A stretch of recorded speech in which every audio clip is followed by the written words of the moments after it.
The laughter stopped first. Not gradually. Not politely.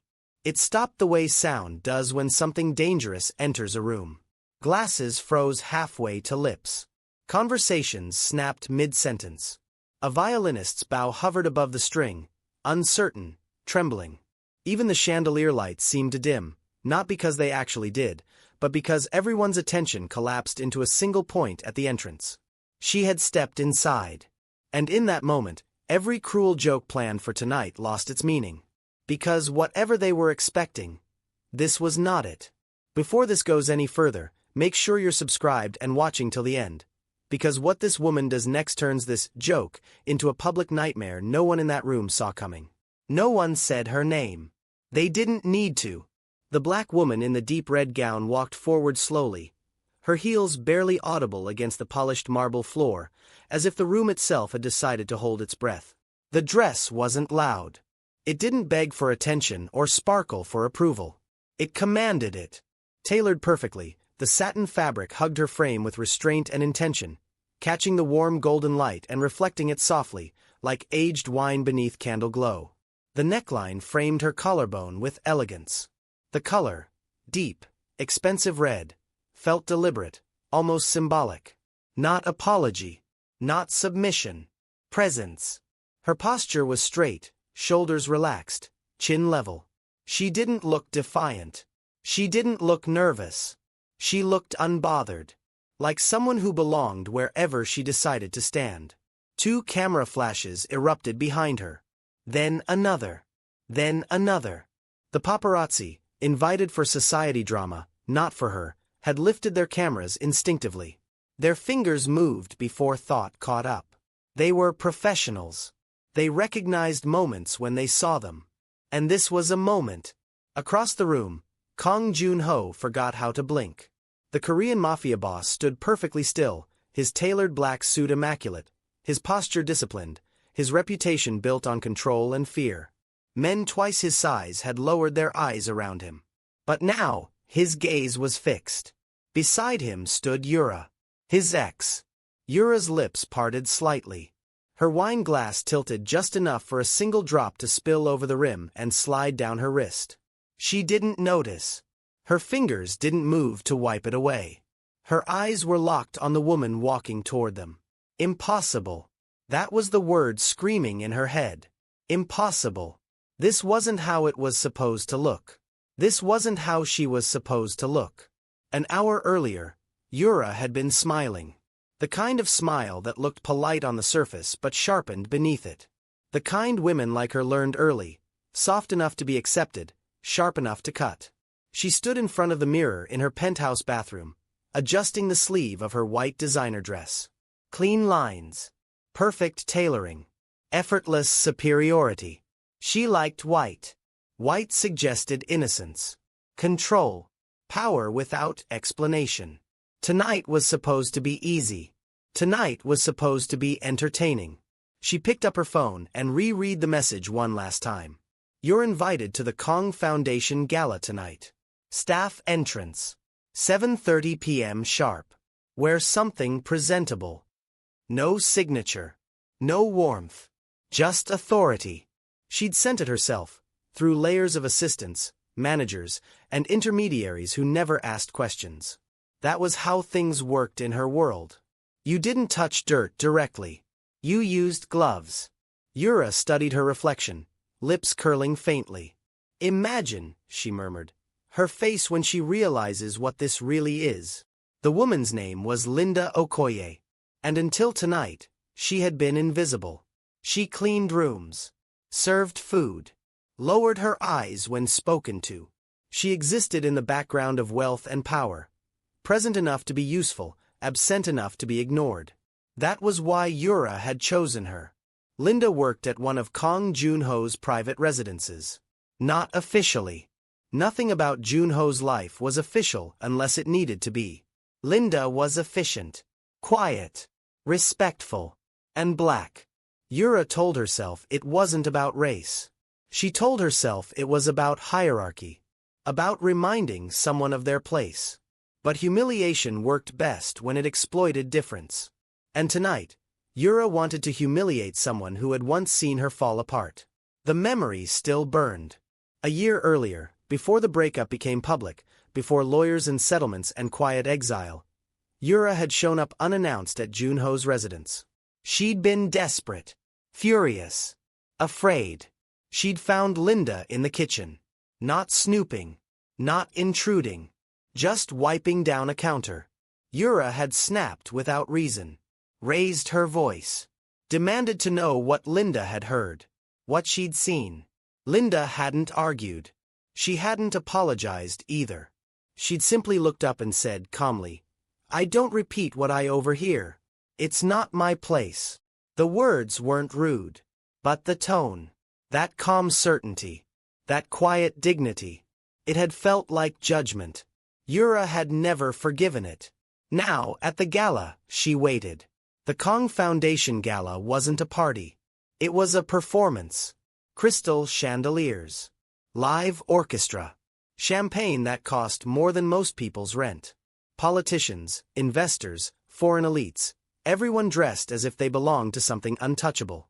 Power disguised as charity. Yura moved through the room effortlessly, greeting people with rehearsed warmth, laughing on cue, touching arms briefly. Inside, she was counting time. 7:30 p.m. 7:35. 7:40. She checked her phone. Nothing. Her smile tightened. Did she back out? The thought irritated her more than it should have. Yura wanted to see it. She wanted to see Linda come through the staff entrance, wearing something modest. Something wrong. She wanted whispers. Stares. She wanted Linda to understand, clearly and painfully, that this world was not hers. Yura leaned closer to Junho. "Do you know what I love most about tonight?" He glanced at her. "The donations?" She smiled. "Control." At exactly 8:02 p.m., the doors opened. Not the staff entrance. The main entrance. And Linda Okoye stepped inside. Back in the present, silence pressed against Yura's ears until it rang. This wasn't panic yet. This was disbelief. She scanned Linda's face for cracks. Fear, hesitation, uncertainty. Anything to regain control. There was nothing. Linda's eyes moved calmly across the room. Not impressed. Not intimidated. Aware. As if she'd been here before. As if she'd always belonged. Kong Junho felt something colder than fear settle into his chest. Recognition. Not of her face, he knew it, but of the energy she carried. This was not the woman who cleaned his hallways. This was not staff. This was someone who had made a decision. And people who made decisions without fear were dangerous. He leaned toward Yura. "Did you do this?" Her voice came out thin. "I invited her." "Why?" "It was a joke." Another camera flash erupted. Junho's jaw tightened. "She doesn't look like the punchline." Linda stopped at the center of the room. She didn't rush. She didn't hesitate. She stood exactly where the light fell best. The orchestra had stopped. Someone dropped a fork. Linda's gaze settled on Yura. Their eyes met. No anger. No hatred. Understanding. Linda's lips curved, not into a smile, but into something quieter. Sadder. Yura felt exposed. As if the joke had reversed direction. As if the room wasn't laughing with her, but waiting to see what she had done. Linda spoke. Her voice was calm, steady, carrying without effort. "Good evening." 2 words. They landed like a verdict. From the back of the room, one photographer whispered, "Who is she?" His partner lowered his camera slowly. "I don't know. But this isn't small." Yura's chest tightened. This was going wrong. She opened her mouth to speak, something sharp, something corrective, but no sound came out. Because near the edge of the crowd, a man went pale. An old donor. Silver hair. A survivor. He stared at Linda as if he'd seen a ghost. Then he whispered a name. Not loud, but loud enough. And Kong Junho heard it. His blood ran cold. Because the name the man whispered was not Linda Okoye. The whisper didn't spread. It detonated. The name moved through the room like a crack in glass, silent at first, then suddenly everywhere. Heads turned. Faces stiffened. A few people laughed nervously, as if laughter could erase what they'd just heard. Kong Joon-ho didn't laugh. He didn't breathe. Because the name that had slipped from the donor's mouth wasn't random. It wasn't confusion. It wasn't a mistake. It was a name buried deliberately. A name that wasn't supposed to exist anymore. Linda Okoye remained where she stood. She didn't react to the whispers. Didn't acknowledge the cameras. Didn't rush to explain herself. She let the room sit in its discomfort. That alone unsettled people. Most guests were used to controlling rooms like this. They spoke loudly, laughed first, dictated rhythm. Silence was not something they tolerated well. But Linda wasn't trying to dominate the room. She was letting it reveal itself. Yura felt her control slipping. She forced a laugh. Too sharp, too late. "This is ridiculous," she said, loudly enough for nearby guests to hear. "She's staff. That's all." Some people nodded, grateful for an explanation. Others didn't. The donor who had whispered the name took a slow step back, as if distance could protect him from memory.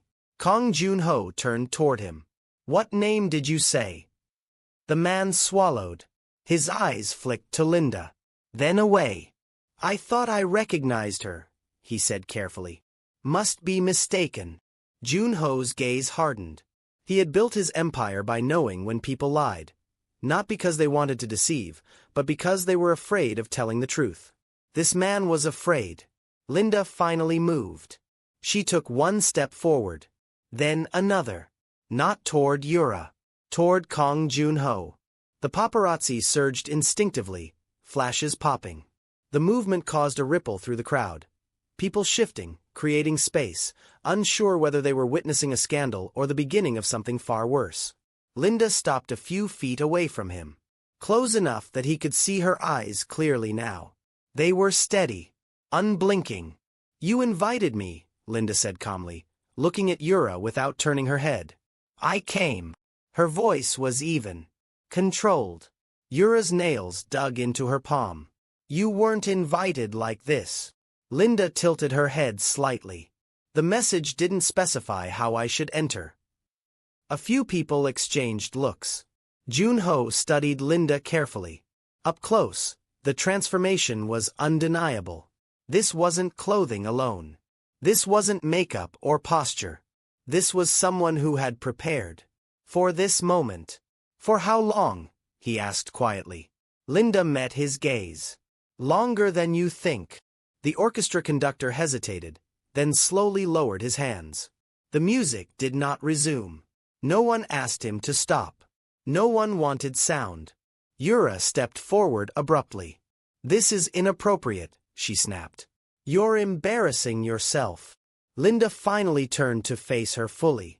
For a second, Yura thought she saw pity. Not the theatrical kind. The real kind. The kind that unsettled her more than anger ever could. "I don't feel embarrassed," Linda said. A murmur rippled through the guests. Yura forced a smile. "You're confused. This is a private event." Linda nodded. "I know." Her eyes flicked briefly to the cameras. "So I'm glad it's being documented." That did it. The paparazzi went wild. Flashes exploded from every angle. People raised phones discreetly. Someone whispered, "This is going to be everywhere." Yura felt the room turning against her. No worse. The room was becoming an audience. Kong Joon-ho raised a hand. The room quieted instantly. Not because he demanded it. Because he always got it. "You were invited as staff," he said evenly. "If you're not here in that capacity, then you should explain why you're standing in front of my guests." Linda held his gaze. "I'm here," she said, "because you built your life on the assumption that some people would never speak." A few sharp inhales. Joon-ho's jaw tightened. "Careful." Linda's voice didn't change. "I am." Yura laughed again, too loudly. "This is insane." You think wearing a dress makes you someone else? Linda glanced down at the red satin, then back up. No, she said. It reminds others who I've always been. That sentence landed differently. Not dramatic. Certain. A woman near the back whispered. What does she mean? A man beside her muttered. She's not bluffing. Jun-ho stepped closer. Say what you came to say, he said quietly. And then leave. Linda studied him. For the first time, her expression shifted. Not fear, not anger. Resolve. I came because you invited me as a joke, she said. And I accepted because jokes reveal truth when people aren't careful. Yura snapped. You're nobody. Linda's eyes returned to her. You keep saying that, she replied. But nobody doesn't get invited here. Nobody doesn't scare you. Yura's breath hitched. A server passed behind Linda, nearly dropping a tray. Someone whispered. She's flipping the room. Another replied. No. The room was already rotten. Jun-ho exhaled slowly. Who are you? He asked. Linda didn't answer immediately. She glanced around the room, at the chandeliers, the donors, the politicians who pretended not to listen but missed nothing. Then she spoke. My name, she said carefully, is Linda Okoye. Some people relaxed. Others didn't. And the name you heard earlier, she continued, belongs to my father. The room froze again. The donor who had gone pale earlier visibly stiffened. Jun-ho's eyes sharpened. Your father is dead. Linda nodded. That's the official story. Silence pressed in hard now. The kind of silence that made people want to leave but kept them rooted. What are you implying? Jun-ho asked. Linda met his gaze without flinching. That you've mistaken my silence for ignorance. Yura took a step back. This wasn't humiliation anymore. This was exposure. A man near the bar whispered. This is about the Busan deal. Another hissed. Shut up. Linda heard them anyway. She smiled faintly. Jun-ho lowered his voice. You don't know what you're stepping into. Linda nodded once. I do. How? She leaned in slightly, not close enough to touch, but close enough that he could hear her without microphones. Because I've been cleaning up after it for years. Jun-ho's pupils dilated. Yura snapped. She's lying. Linda straightened. I scrubbed blood off marble floors you forgot about, she said calmly. I cleaned rooms after meetings you denied ever happened. I overheard names you assumed blended into noise. A few guests gasped. Jun-ho's hand curled slowly. You were warned not to listen, he said. Linda's voice hardened for the first time. I was warned not to speak. The cameras caught everything. The tension. The stillness. Yura's composure cracking. Linda reached into a small clutch at her side. Not dramatically. Deliberately. Several security guards stiffened. Jun-ho raised a hand again. Let her, he said. Linda withdrew a folded document. She didn't open it. She held it up just enough for Jun-ho to recognize the seal. His face changed. Not shock. Calculation. Yura stared at the paper. What is that? Linda didn't look at her. Something you never thought the maid would have. The donor near the edge whispered. Oh God. Jun-ho took a careful step back. You should leave, he said quietly. Now. Linda shook her head. Not yet. Linda. You gave me a stage, she said. I'm going to use it. A security guard leaned toward Jun-ho. Sir. Jun-ho didn't take his eyes off Linda. Stand down. The guard hesitated, then obeyed. That alone sent a ripple of fear through the room. Linda unfolded the document slightly, just enough for the red stamp to be visible to the nearest cameras. Gasps. Phones lifted higher. Yura's voice trembled. You don't know what you're doing. Linda finally turned to her fully. I do, she said softly. And that's what scares you. The orchestra hall doors creaked open. Late arrivals stepped inside, confused, curious, walking straight into a moment already spiraling out of control. Linda raised her voice just enough. Since everyone is here, she said, I think it's time we talked about why my father never came home. Kang Junho's blood ran cold. Because the name she was about to say next was tied to a massacre that had never officially happened. And this time, the cameras were already rolling. Before this goes any further, if you're still watching, make sure you like this video and stay till the end. Because what's about to be revealed next is the moment this story stops being a scandal and starts becoming something much more dangerous. The name didn't come out immediately. Linda Okoye let the silence stretch until it became unbearable. It was deliberate. People were uncomfortable with quiet, especially people used to control. Silence forced them to sit with anticipation, with fear, with the knowledge that something irreversible was about to be said. The chandeliers hummed faintly overhead. Someone coughed and immediately regretted it. A few guests shifted their weight, glancing toward exits that suddenly felt very far away.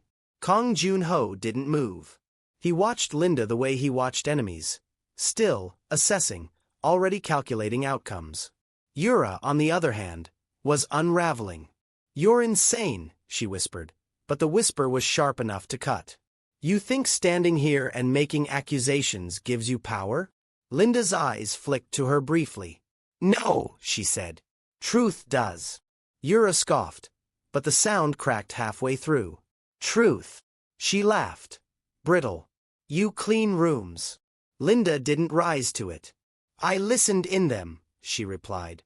That sentence alone shifted the air. Kang Junho exhaled slowly, the kind of controlled breath men like him used when violence was an option, but not yet the best one. You're treading on ground you don't understand, he said.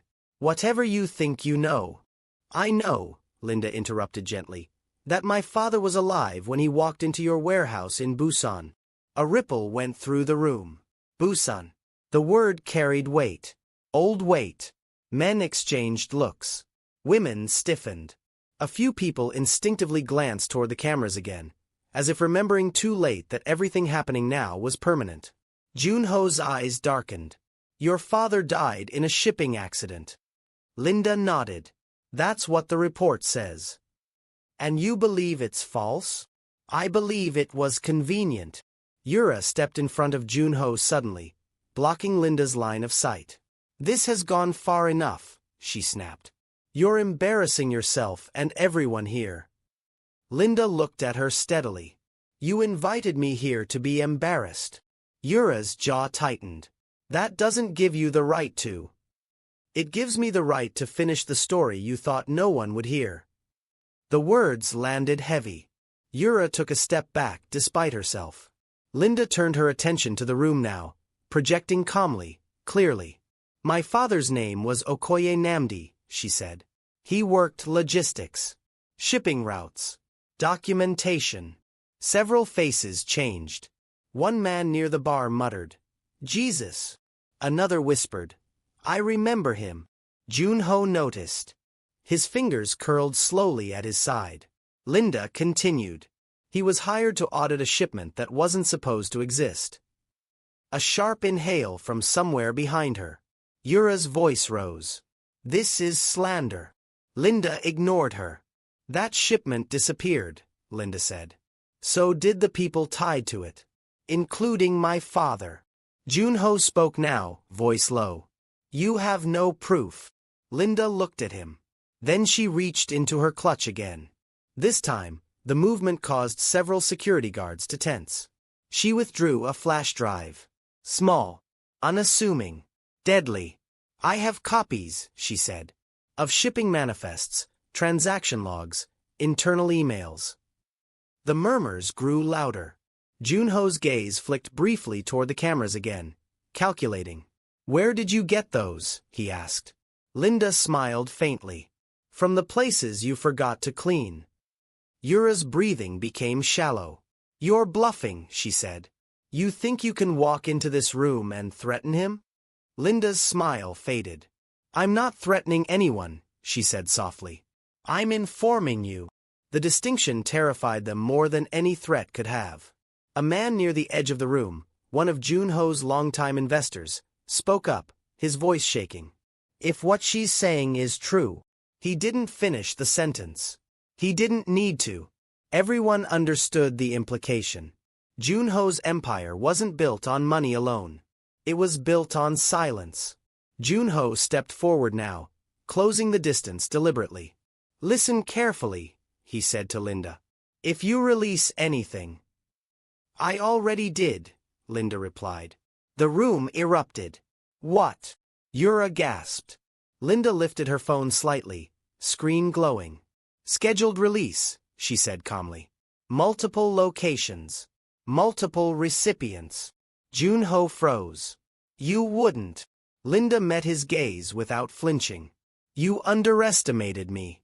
Everyone here did." Yura let out a sharp laugh that bordered on hysteria. "You think you're untouchable now?" Linda looked at her with something like sadness. "No," she said. "I think you're finally touchable." That broke Yura. Her composure cracked visibly. "You did this on purpose," she snapped. "You planned this." Linda nodded once. "Yes. You used me." Linda didn't deny it. "You humiliated me." "You invited me to be humiliated," Linda replied. "I just changed the direction." A security chief leaned close to Junho. "Sir, we should escort her out." Junho didn't respond. His eyes never left Linda. "Why now?" he asked quietly. "Why not go to the police?" Linda's expression hardened. "Because the police already know," she said. "And because justice isn't always loud enough to be heard without witnesses." The implication hit like a blow. This wasn't just revenge. It was exposure. Linda turned slightly, addressing the cameras directly now. "For years," she said, "I cleaned homes where powerful men laughed about things they thought were buried. They forgot I was there. They forgot I was listening." A hush fell. They talked about deals gone wrong. People erased. Accidents staged. Yura shook her head desperately. "Stop." Linda didn't. "They talked about Busan," she said. "About how no one would ever trace it back." Junho's jaw clenched. "And tonight," Linda continued, "you invited me here because you thought I was invisible." Her eyes swept the room. "I was never invisible," she said. "I was ignored." That sentence landed harder than any accusation so far. A woman near the front whispered, "She's destroying him." A man replied quietly, "No. She's letting him destroy himself." Yura lunged forward suddenly, grabbing Linda's arm. "This ends now," she hissed. Gasps erupted. Before security could react, Linda gently but firmly removed Yura's hand. "Don't touch me," she said. Her voice wasn't raised. It didn't need to be. Yura recoiled as if burned. Junho raised a hand sharply. Security froze. "You've made your point," he said to Linda. "Now leave." Linda studied him. "For years," she said, "you decided when things ended." She shook her head slowly. "Tonight, I decide when this ends." She turned toward the crowd. "There are people in this room who benefited from what happened to my father," she said. "And people who helped cover it up." Murmurs grew frantic. Junho's voice dropped to a dangerous calm. "Careful." Linda nodded. "I am." She reached into her clutch again. This time, she pulled out a single photograph. Old. Creased. She held it up. The donor who had gone pale earlier staggered back. "That's impossible," he whispered. The cameras zoomed in. Junho recognized it instantly. The warehouse. Busan. The night everything went wrong. Linda's voice was steady, but something beneath it trembled now. "My father took this photo," she said. "The night he died." Yura stared at it, horror dawning. "You're lying." Linda looked at her. "He sent it to me." The room erupted into chaos. Shouting. Whispers. Phones raised higher. Junho took a step back. For the first time, uncertainty flickered across his face. Linda lowered the photograph. "I didn't come here for revenge," she said. "I came for the truth." She paused. "And because you invited me." That landed like a final blow. Sirens sounded faintly in the distance. Someone whispered, "Police." Junho's eyes snapped toward the doors. Yura grabbed his arm. Do something. Junho didn't answer. His gaze was locked on Linda. How long have you been planning this? He asked. Linda met his eyes. Since the day I realized silence was the weapon you counted on. The doors at the back of the ballroom opened slightly. Security stiffened. Guests turned. The sirens were closer now. Linda took a slow breath. This isn't over, she said quietly. It's just visible now. Junho's face hardened. You think you've won, he said. Linda shook her head. No, she replied. I think you've lost control. The first police lights flashed through the windows. Red. Blue. Reflected in the crystal chandeliers like warning signals. Yura's face drained of color. Junho clenched his jaw. And Linda Okoye stood calmly in the center of the room as the world she'd stepped into finally began to collapse. But just as officers started pushing through the crowd, Junho leaned in close to Linda. His voice was low. Controlled. You've started something you can't finish. Linda met his gaze. That's the difference between us, she said. I don't have to. A hand closed around Junho's shoulder. An officer's voice cut through the noise. Sir, we need you to come with us. Yura screamed. The room exploded into chaos. And Linda watched it all, calm, composed, unflinching. Because she knew what none of them did yet. The most dangerous part of this story hadn't happened. Not even close. The first officer's hand tightened on Kong Junho's shoulder. The touch alone sent a visible tremor through the room. It wasn't forceful. It didn't need to be. Power like Junho's was accustomed to fear, not contact. Sir, the officer said again, firmer now. We need you to come with us. Yura's scream cut through the air, sharp and uncontrolled. You can't do this. Do you know who he is? The officer didn't even look at her. That was when it hit her. They did know. The ballroom had become a different place. What had been polished marble and curated elegance minutes ago now felt exposed. Too bright, too open, too honest. Crystal chandeliers reflected red and blue flashes from outside, slicing the room into fragments of color and shadow. Guests pressed themselves against walls. Some reached for phones, others for exits. A few stood frozen, unwilling to move until someone else did first. No one wanted to be the wrong person seen leaving at the wrong time. Linda Okoye remained exactly where she was. Calm. Still. Watching the collapse she'd engineered. Kong Junho didn't resist. Not because he couldn't, but because resistance would be remembered.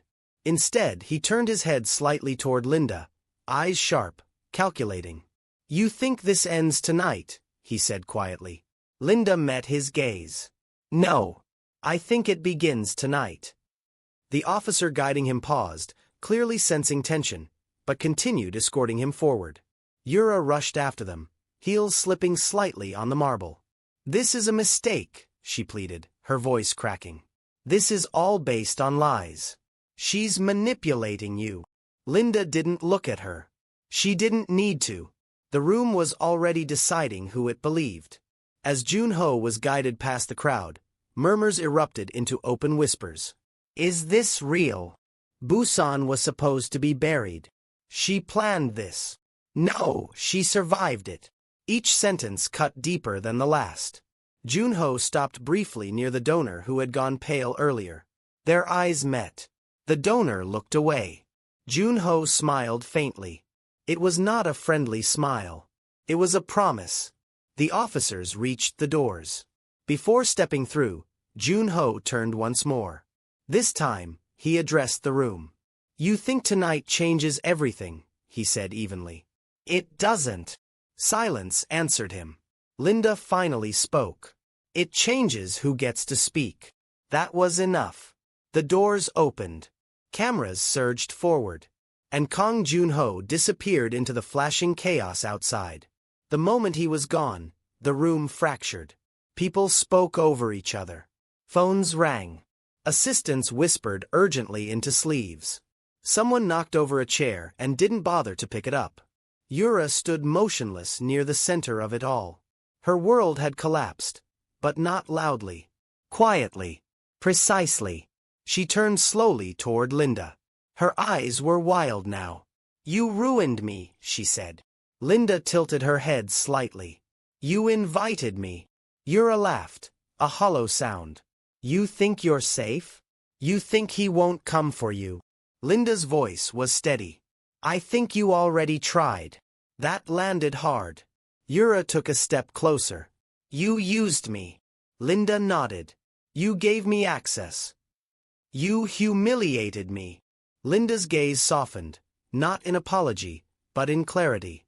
"You tried to humiliate me." The distinction cut deeper than anger ever could. Security began ushering guests out, urging calm that no one felt.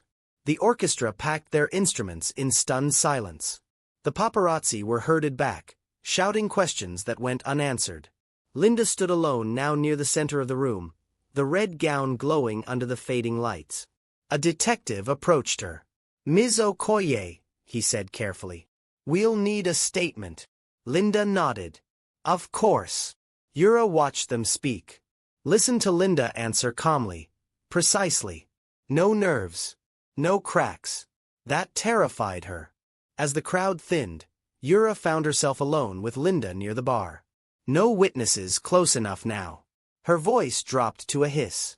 "You think this makes you powerful?" Linda turned to her. "I think it makes me visible." Yura's eyes filled with something close to desperation. "You don't understand the kind of men you're dealing with." Linda studied her for a long moment. "I cleaned up after them," she said quietly. "I understand them better than you ever did." That was the moment Yura realized something she hadn't allowed herself to see before. Linda hadn't been waiting for revenge. She'd been waiting for timing. Outside, sirens faded into distance. Inside, the ballroom felt hollowed out. A crime scene without tape. Linda stepped away, moving toward a quiet corner where her phone buzzed softly. One message. Then another. Then dozens. Journalists. Lawyers. Numbers she didn't recognize. And one message marked unknown. "You've made powerful enemies." Linda stared at the screen. Then typed calmly. "I've always had them." She slipped the phone back into her clutch. A detective returned. "Ms. Okoye, there's something you should know." Linda turned. "Kong Junho's lawyer is already requesting bail," he said. "And there are complications." Linda nodded. "There always are." The detective hesitated. "You should be careful." Linda met his eyes. "I am."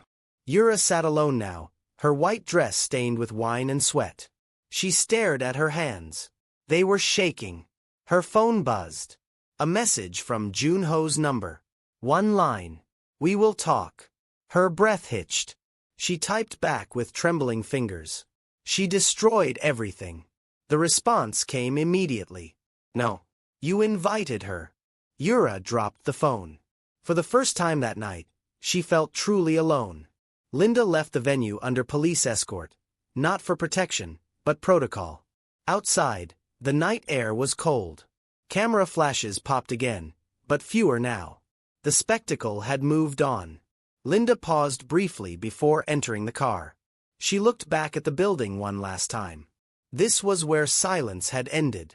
The drive was quiet. The officer in the front seat glanced back once. "You okay back there?" Linda nodded. Yes. She meant it. Hours later, alone in a hotel room she'd booked under a different name, Linda sat on the edge of the bed and finally allowed herself to breathe. The adrenaline faded. What remained was something heavier. Memory. She opened her laptop. Files loaded slowly. Photos. Documents. Audio. Her father's voice, recorded years ago, played softly through her headphones. "Linda," it said. "If you're hearing this, it means I didn't make it home." Her throat tightened. She didn't stop it. She never did. Her phone buzzed again. Another unknown number. This one sent a location. And a message. "If you want the rest of the truth, come alone." Linda stared at the screen. She didn't reply. She closed the laptop. Stood. changed out of the red gown, and reached for her coat. Across the city, Kang Joon-ho sat in a quiet holding room. His suit was still perfect, his posture unchanged.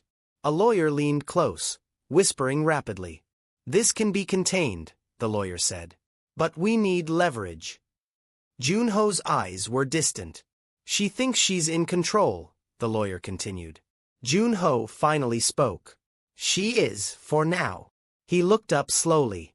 "And that's my fault." Back in the hotel hallway, Linda stepped into the elevator. The doors slid shut. She checked the location again. An old warehouse district. Her father's last known route. Linda exhaled slowly. She wasn't afraid. She was ready. The elevator descended. And somewhere in the dark, someone was already waiting. Before this continues, like this video and stay till the end. Because what happens next is no longer about exposure or revenge. It's about who walks away alive when the truth finally demands a price. The warehouse didn't look dangerous. That was the first lie. From the outside, it was just another abandoned structure swallowed by the city's neglect. Peeling paint, rusted metal doors, weeds breaking through concrete. No guards.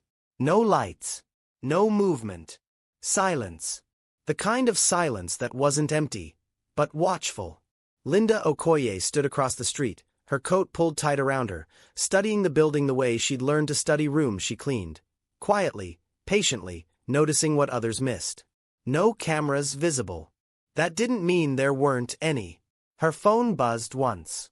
"You're late." She checked the time. She wasn't. Linda slipped the phone back into her pocket and crossed the street. Every step felt deliberate now. Not rushed. Not hesitant. This wasn't fear pushing her forward. It was resolve. Inside, the warehouse smelled like dust and old oil. Her footsteps echoed faintly. "Hello," she called, her voice steady. No answer. She walked deeper. A single light flicked on overhead. Then another. Then another. The warehouse came alive in segments, illumination revealing stacked crates, old machinery, shadows stretching long and thin across the floor. "You came alone," a voice said from somewhere in the dark. Linda stopped. Yes. A figure stepped into the light. Not Kang Joon-ho. Someone else. A man in his late 40s, well-dressed but careful. Expensive clothes chosen to blend, not stand out. His eyes were sharp, restless. "I wondered if you would," he said. "Most people wouldn't." Linda recognized him immediately. "You were at the gala," she said. He smiled faintly. "I was many places. You worked with my father." The smile faded. "Once." He gestured toward a metal chair near a crate. "Sit." Linda didn't. "I'm not here to negotiate," she said. "You said you had the rest of the truth." The man studied her for a long moment. "People like you always say that," he replied. "But everyone negotiates eventually." Linda met his gaze. "Then you don't understand why I'm here." That unsettled him. He sighed and motioned again. "Your father wasn't supposed to die." Linda felt it then, a subtle tightening in her chest. She didn't interrupt. "He found something," the man continued. "Something bigger than Busan. Bigger than Joon-ho." Linda's eyes narrowed. "Then why did Joon-ho take the fall?" The man laughed quietly. "Fall? No. He took the blame." That was worse. Linda took a slow step forward. "Explain." The man hesitated, then reached into his jacket and pulled out a thin folder. "Your father discovered a laundering route," he said. "Not just money. Influence. Protection. Names." Linda's breath slowed. "Names like yours," she said. The man's jaw tightened. "Your father wanted out," he continued. "He wanted to expose it. Thought evidence was enough." He shook his head. He underestimated how many people benefited from silence.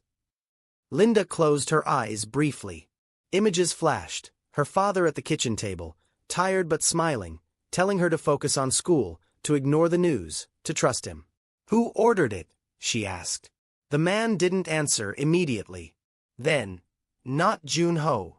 Linda opened her eyes. Then who? The man exhaled. People above him. The warehouse door creaked faintly behind her. Linda didn't turn. She'd heard it. The man did too.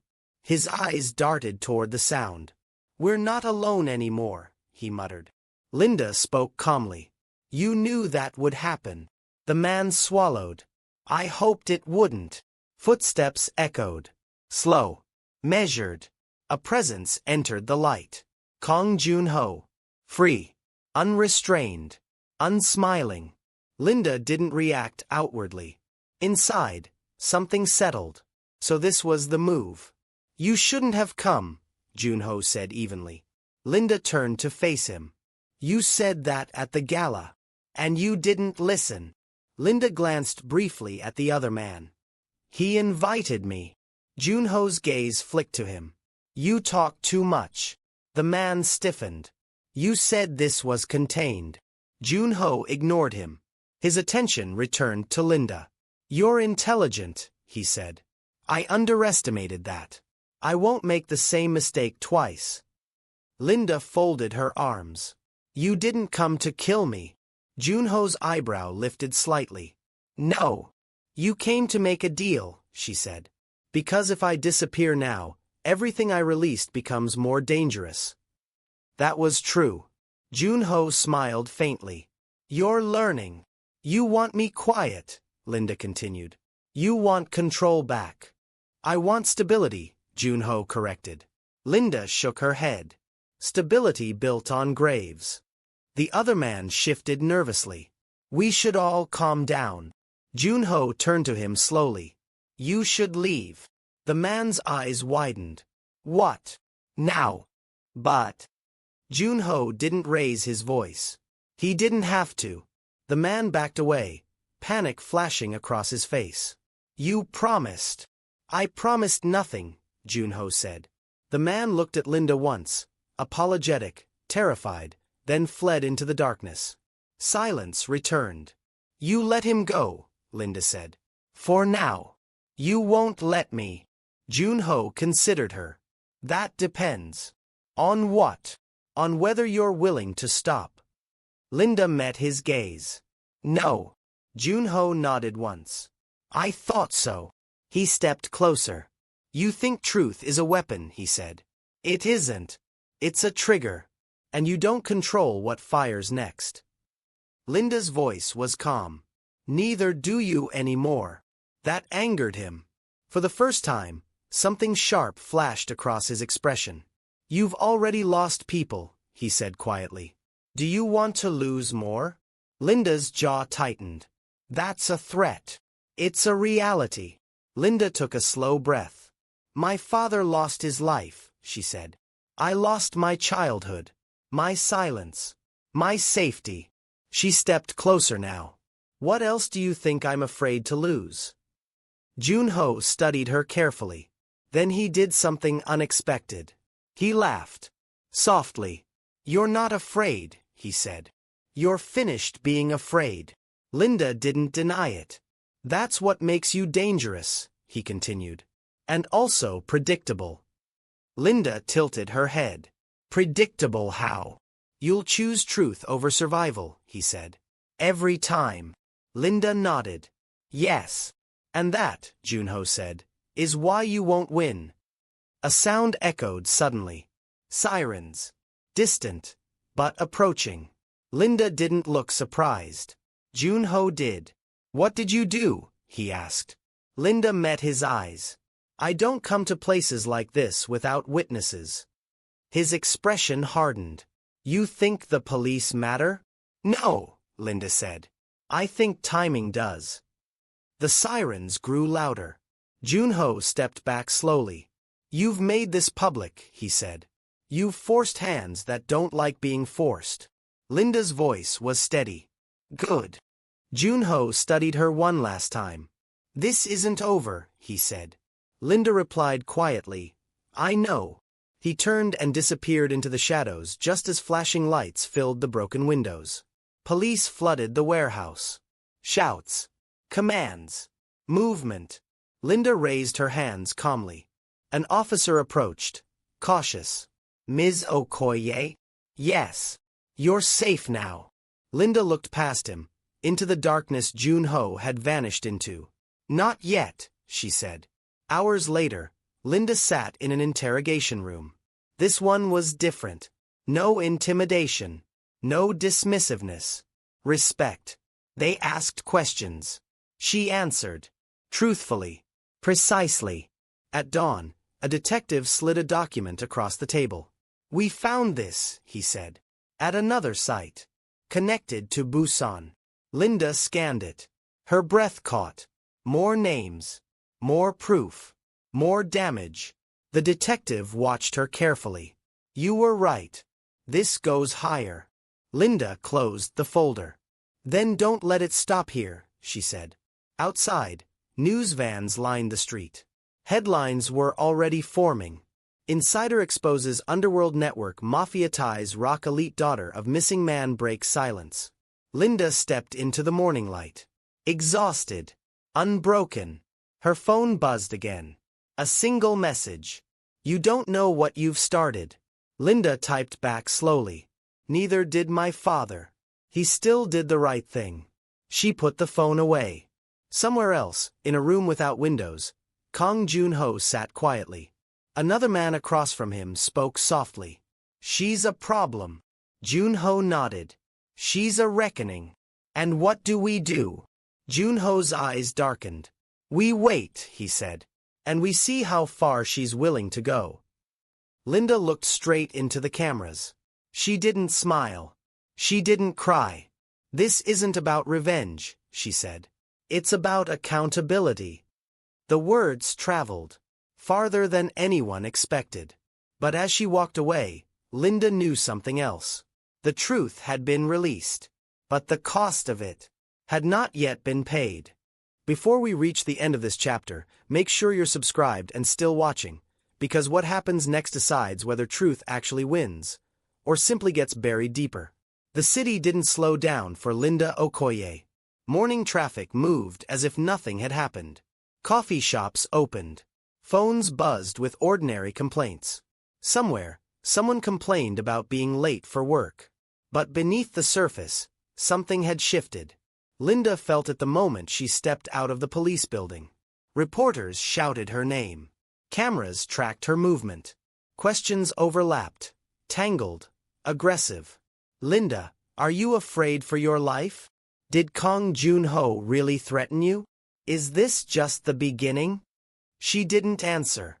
Not because she didn't have answers, but because she'd learned something critical. Words were weapons. And timing decided who they wounded. Inside the car waiting for her, a woman in a dark suit introduced herself quietly. My name is Min Seo-yun, she said. Internal Affairs. Linda slid into the seat, studying her reflection in the tinted glass. Then you're late, Linda replied calmly. Or early. Min's lips twitched almost imperceptibly. We prefer to think of it as inevitable. The car pulled away. As buildings blurred past, Min spoke again. You understand that what you exposed doesn't end with Kang Jun-ho. Linda nodded. I never thought it would. Good, Min said. Because people above him are already moving. Linda turned slightly. Then they're scared. Min didn't deny it. Across the city, in a private medical suite far from cameras, Yura stared at the wall. Her phone lay face down beside her. She hadn't slept. Every time she closed her eyes, she saw the ballroom again. Linda standing in red, calm and unbreakable, while her own world collapsed under polite applause and flashing lights. Her phone vibrated. She didn't touch it. It vibrated again. This time, she picked it up. Unknown number. You did exactly what you were supposed to do. Yura's fingers trembled. She typed back slowly. She ruined everything. The response came instantly. No. She accelerated it. Yura's throat tightened. What do you want from me? 3 dots appeared. Then vanished. Then the reply arrived. Your cooperation. Linda arrived at a safe house just after noon. The building was nondescript. Forgettable. Designed to disappear in plain sight. Inside, The air smelled like disinfectant and stale coffee. Min led her into a small conference room. There are people who want to protect you, Min said. And people who want you silenced. Linda took a seat. And you? Min sat across from her. I want the truth documented before it's rewritten. Linda leaned back. Then we want the same thing. Min slid a tablet across the table. New information came in this morning, she said. Your father wasn't the first. Linda's jaw tightened. Nor the last, Min continued. There are at least 7 names tied to similar accidents. Linda closed her eyes briefly. 7 lives. 7 families. How many know this? Linda asked. Too many, Min replied. And not enough. That evening, Linda stood alone in the safe house bedroom, staring out the window. The city lights looked fragile now, like they could be switched off at will.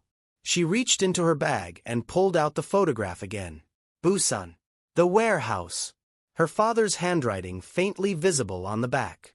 She traced it with her thumb. I'm not done, she whispered. Her phone buzzed.